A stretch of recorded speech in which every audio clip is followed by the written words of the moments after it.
السلام عليكم ورحمة الله وبركاته. أهلا بكم أعزائي متابعين قناة أيمن الشويط على يوتيوب. لو أنت أهلاوي لازم تعمل لايك واشتراك حالا. ردة فعل مرتضى منصور بعد هزيمة الزمالك من الأهلي 4-1.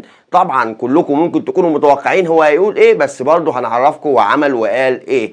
قال لك ان سبب هزيمه الزمالك من الاهلي سببها السحر الاسود اللي عامله الخطيب، وان الزمالك معمول له سحر وجاب كورتين في العارضه، وان اهداف النادي الاهلي اهداف غريبه جدا، ومش هسكت على تصرفات النادي الاهلي ومسؤولين النادي الاهلي. يعني يا سياده المستشار، اسباب هزيمه الزمالك من النادي الاهلي مش انك معزول، مش انك داين نادي الزمالك، مش انك اتسببت في وقف القيد لنادي الزمالك، مش سببها ان لعيبه نادي الزمالك بقالها اكتر من 6 شهور ما خدتش مستحقاتها، مش سببها ان انت خلاص قربت تمسح نادي الزمالك من على الخريطه، مش سببها ان انت عامل مشاكل ومدخل الزمالك في قضايا مع طوب الارض، مش سببها ان انت معزول وليل نهار قاعد في الزمالك عمال تشتم في ده وتهاجم في ده ومضيع كرامه نادي الزمالك.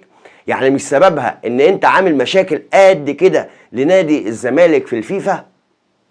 هو سبب الهزيمه ان الخطيب عامل سحر وان لعيبه النادي الاهلي بتجيب اجوان غريبه. طب ما امبارح محمد مجدي قفشه نتش كوره جت بين القايم والعارضه، جت في المقص. عامل لنا عمل ولا سحر اسود؟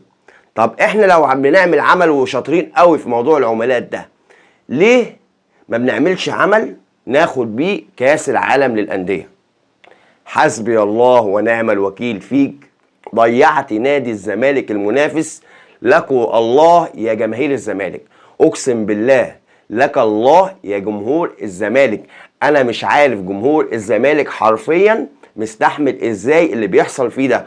اقسم بالله بجد مش تريقه، صعبانين عليا باللي بيحصل في نادي الزمالك بسبب مرتضى منصور.